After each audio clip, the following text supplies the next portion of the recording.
Build it and they'll come. At least that's what people say. But in reality, that's a really bad business strategy. Unless you are a country or a business that's going to be so big with so much financial backing that your revenue would genuinely rival GDPs of nations. Now, the reason this is such a difficult thing, I just want to point out, or rather tell you a story of last night. So we're in Austin, Texas, and we're over here because the entrepreneurial scene is fantastic. So we were at an event last night called Fiesta. It was great fun. It was for founders, investors, entrepreneurs, startups, and tech enthusiasts, or something like that. And it's just a place for them to gather and share ideas and support one another, and also an opportunity for people to practice their pitches, which, by the way, the culture over here of business is fantastic. That's my first impression, in that people go out of their way to help each other, and like the quality of the pitches. Now, they weren't amazing, but if you were to hire someone to do a business pitch for you to investors, every single one of those people is a fantastic starting place on which to build from, and so genuinely was blown away.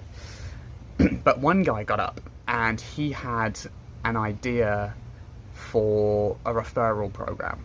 When he first moved to Austin, he was asking people like, where do I go get my hair cut? Where do I get my tattoos done? All this sort of stuff.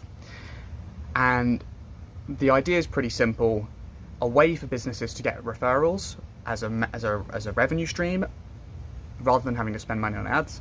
And for customers, the idea is, you know, a marketplace essentially to find discounts in your local areas and like essentially well-reviewed things. On the surface, it sounds like a great idea. This other guy came up to him and started going in, ripping him apart with just saying that it's not going to work. And now, after a bit of thought, that basic idea sounds good on the surface, but the reality of it is it's not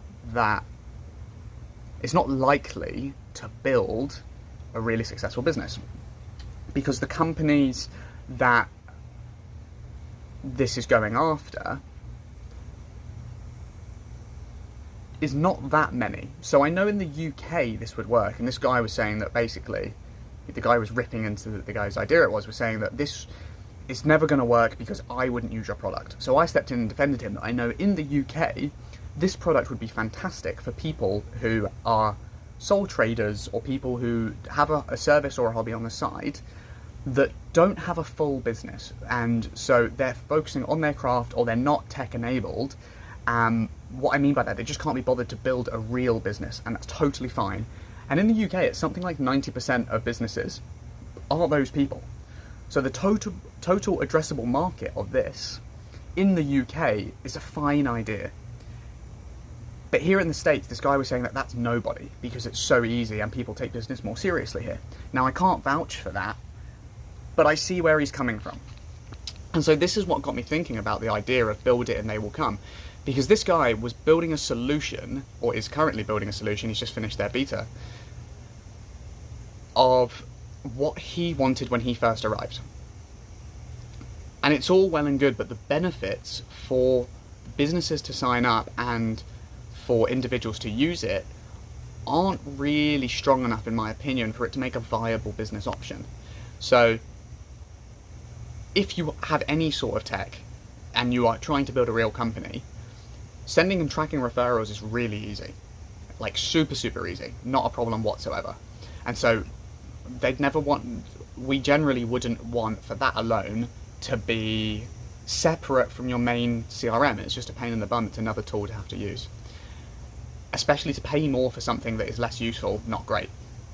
Now, if you're using it as a form of advertising, that's different.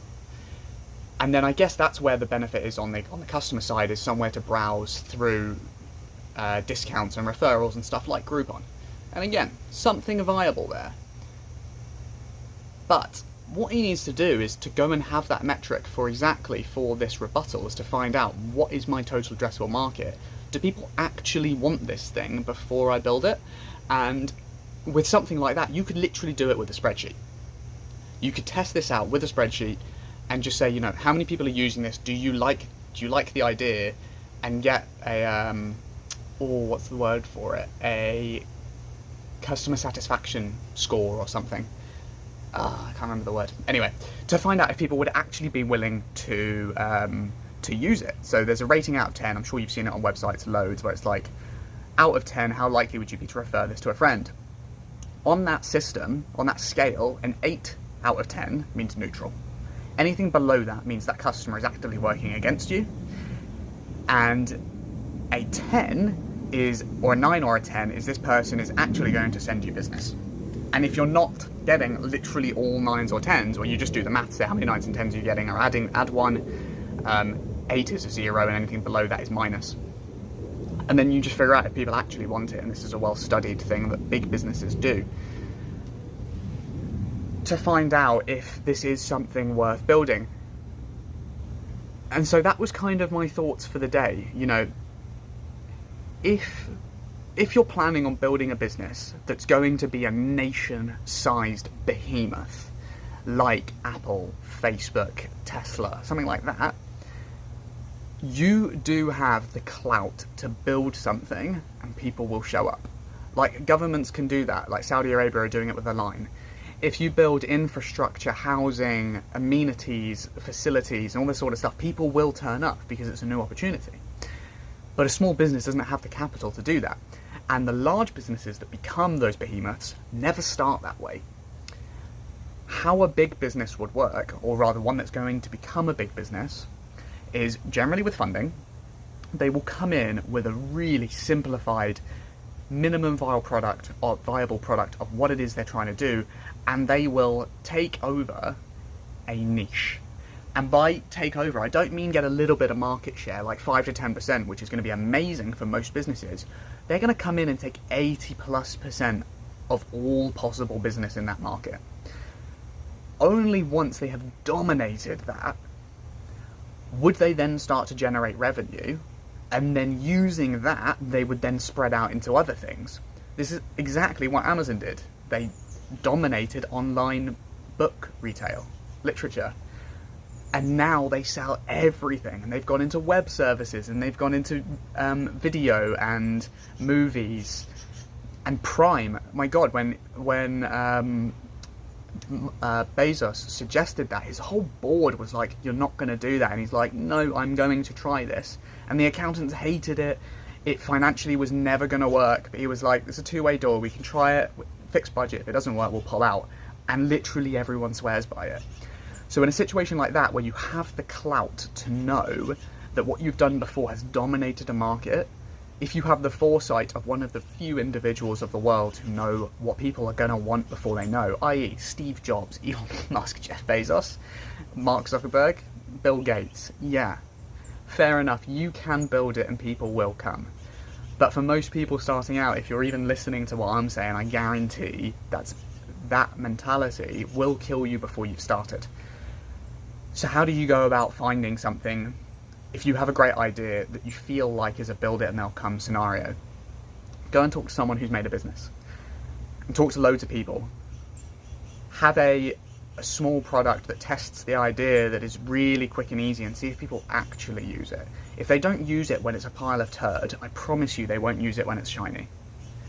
And hopefully that'll save you a load of time. But yeah, those are my thoughts. Saving you guys some money, and hopefully me for the next business idea, is just build it and they will come is a narrative that's likely to get you losing a lot of money. There you go. My thoughts for today. Have a great one. Peace.